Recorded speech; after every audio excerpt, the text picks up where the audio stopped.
বন্ধুরা দেখুন ছোলার ডালের বরফিটা কত সুন্দর দেখতে হয়েছে, আর এটা এতটাই সুস্বাদু যে একবার খাবে সে কিন্তু বারবার চেয়ে খেতে চাইবে। এই দেখুন কত সুন্দর বরফিগুলো হয়েছে, জাস্ট হালকাভাবে প্রেস দিলেই সঙ্গে সঙ্গে ভেঙে যাচ্ছে। দারুণ।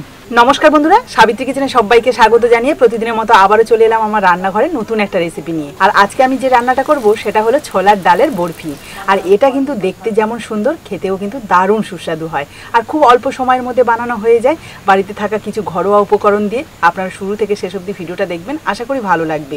আর ভালো যদি লাগে তাহলে প্লিজ একটা লাইক করে বন্ধুদের সাথে শেয়ার করবেন। আর যারা আমার নতুন বন্ধু আছেন তারা যদি ইউটিউব থেকে দেখে থাকেন তাহলে প্লিজ চ্যানেলটাকে সাবস্ক্রাইব করে রাখবেন। আর যারা ফেসবুক থেকে দেখছেন তারা ফেসবুক পেজটাকে ফলো করে দেবেন। আজকের এই বরফিটা বানানোর জন্য আমি প্রথমে নিয়ে নিয়েছি 1 কাপ ছোলার ডাল, অর্থাৎ 250 গ্রাম রয়েছে এখানে ছোলার ডালটা। এটাই এখন একটা পরিষ্কার কাপড়ের উপর ঢেলে নিচ্ছি। এবার এই ছোলার ডালগুলো এই কাপড়ের মধ্যে দিয়ে ভালোভাবে ঘষে ঘষে পরিষ্কার করে নেব। এবার এখানে একটা কথা বলে রাখি, আপনারা চাইলে কিন্তু এটাকে ভিজিয়ে রেখে আবার জল ঝারিয়ে শুকনো করে সেটাকে কিন্তু এই রান্নার ক্ষেত্রে ব্যবহার করতে পারেন। যেহেতু আমার হাতে সময় কম সেই জন্য আগে থেকে ভিজিয়ে রাখিনি, আমি সঙ্গে সঙ্গে কিন্তু এই ছোলার ডালগুলো একটা পরিষ্কার শুকনো কাপড়ে মুছে নেব। এতে করে এই ছোলার ডালের গায়ে যে ধুলো বালিগুলো লেগে থাকে সেগুলো কিন্তু ভালোভাবে পরিষ্কার হয়ে যাবে। আমি দেখুন কিভাবে পরিষ্কার করছি। এই যে এইভাবে কিন্তু 2 হাত দিয়ে কাপড়ের মধ্যে চেপে চেপে পরিষ্কার করে নেব। কাপড় দিয়ে ঘষে নিয়ে আবার হাত দিয়েও ঘষে নিচ্ছি।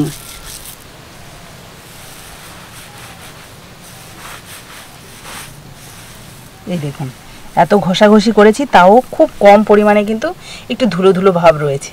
এবার এই ছোলার ডালগুলোকে গুঁড়ো করার জন্য সরাসরি মিক্সি জারের মধ্যে নিয়ে নেব।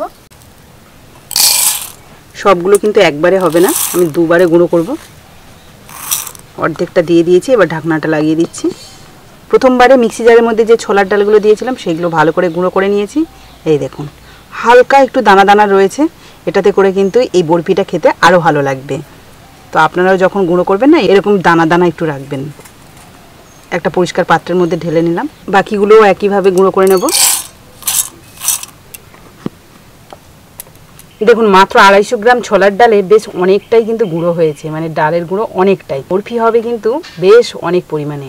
আর এই মিষ্টিটা খেতে কিন্তু দারুণ লাগে। বাড়িতে যখন মন চাইবে একটু মিষ্টি খাবার তখন কিন্তু অনায়াসে এই মিষ্টিটা বানিয়ে নিতে পারবেন। তো চলুন এটাকে সাইডে রেখে এই বরফির মধ্যে আমি একটু নারকেল ব্যবহার করব, আর সেই নারকেলটা একটু কুড়ে নেব। আর এই যে 1 ফালি নারকেল নিয়ে নিয়েছি, এটাকে এখন কুড়ে নিচ্ছি।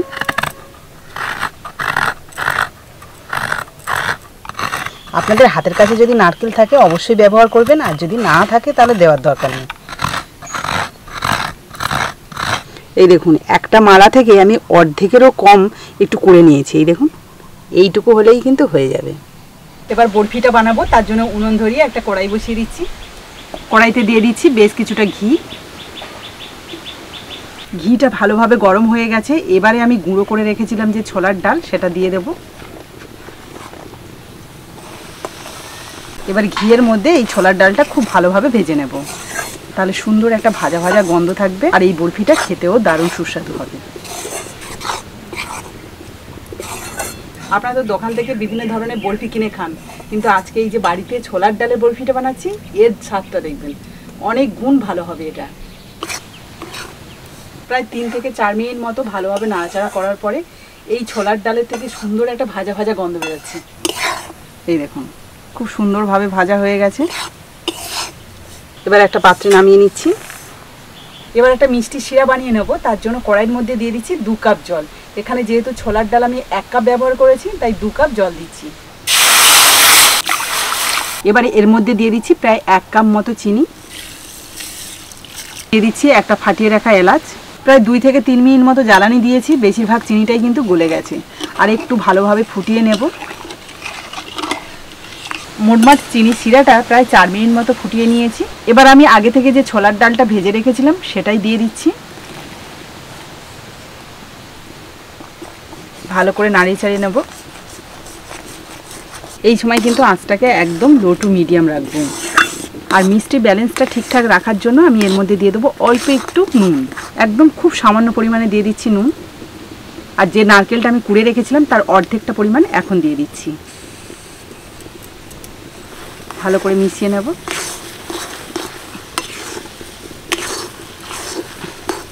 এখানে কিন্তু ছোলার ডালের গুঁড়োটা দেওয়ার পর প্রায় 1 থেকে 2 মিনিট মতো নাড়াচাড়া করেছি, এতেই কিন্তু একদম শুকনো শুকনো হয়ে গেছে। আর কড়াই থেকে দেখুন ছেড়েও যাচ্ছে, মানে বুঝতে হবে যে একদম পারফেক্টভাবে এটা রেডি হয়ে গেছে। এবার আমার বরফি শেপ দেওয়ার জন্য একটা পাত্রেতে সুন্দর করে নামিয়ে নেব। যেহেতু আমি মিশ্রণটা ঢালবো তার জন্য অল্প একটু ঘিও নিয়ে নিয়েছি, আর ঘিটা ভালোভাবে চারিদিকটা লাগিয়ে নিচ্ছি যাতে খুব সুন্দরভাবে ছেড়ে যায়। এবার এটাতে নিয়ে নিচ্ছি। গরম অবস্থায় কাজটা করতে হবে, তা না হলে সঙ্গে সঙ্গে শক্ত হয়ে আসবে।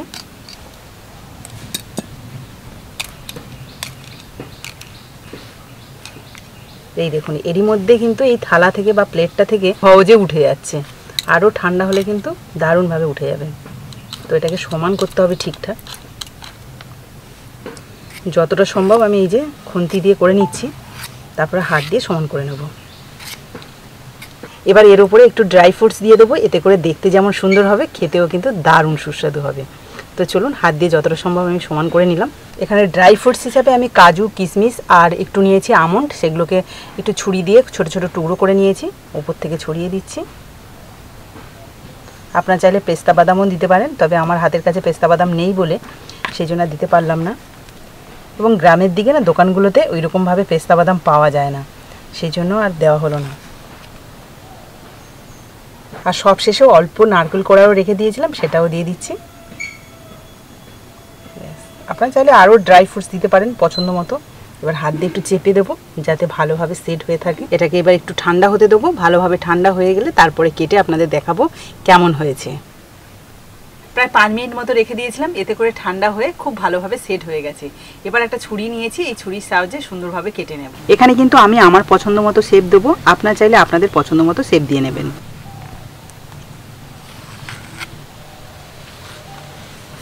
লম্বা লম্বি কেটে নিয়েছি, এবার আড়াআড়ি কাটবো। তবে আড়াআড়ি কাটার আগে আমি এই সাইডটা এইভাবে কেটে নিচ্ছি, আর এদিকটাও কেটে নেব। আর মাঝখানেরগুলো একটু লম্বা লম্বা রাখবো, সেই জন্য এইভাবে কেটে নিচ্ছি। এবার আপনাদের একটা পিস তুলে দেখাই কেমনভাবে সেট হয়েছে। বন্ধুরা দেখুন ছোলার ডালের বরফিটা কত সুন্দর দেখতে হয়েছে, আর এটা দেখলেই কিন্তু খেতে ইচ্ছে করবে। আর এটা এতটাই সুস্বাদু যে একবার খাবে সে কিন্তু বারবার চেয়ে খেতে চাইবে। আমি আরও কয়েকটা পিস তুলে আপনাদের দেখাই। এই দেখুন কত সুন্দরভাবে উঠে যাচ্ছে। আপনারা যেমন খেতে চান, যেমন রাখতে চান, তেমনভাবেই কিন্তু পিসটা করে নেবেন, দেখবেন বেশ সুন্দর লাগবে। আপনারা যদি একবার বাড়িতে এই ছোলার ডালের বরফিটা বানান তাহলে বুঝতে পারবেন কতটাই সুস্বাদু আর কতটাই সুগন্ধময়। তো বন্ধুরা সবগুলো তুলে নিয়েছি, এবার আপনাদের একটু খেয়ে বলবো এর স্বাদটা কেমন। এই দেখুন, দেখুন কত সুন্দর বরফিগুলো হয়েছে। জাস্ট হালকাভাবে প্রেস দিলেই সঙ্গে সঙ্গে ভেঙে যাচ্ছে। এই যে এক পিস নিয়েছি, তো চলুন একটু খেয়ে দেখা যাক।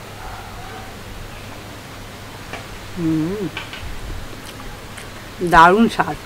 ঘিটা দিয়ে যে ভেজেছিলাম ছোলার ডালটা, তার জন্য একটা সুন্দর ফ্লেভার রয়েছে। তার উপরে ছোলার ডাল ভাজার জন্য দারুণ একটা গন্ধ আছে। মানে সব মিলিয়ে এই বরফিটা খেতে দারুণ সুস্বাদু।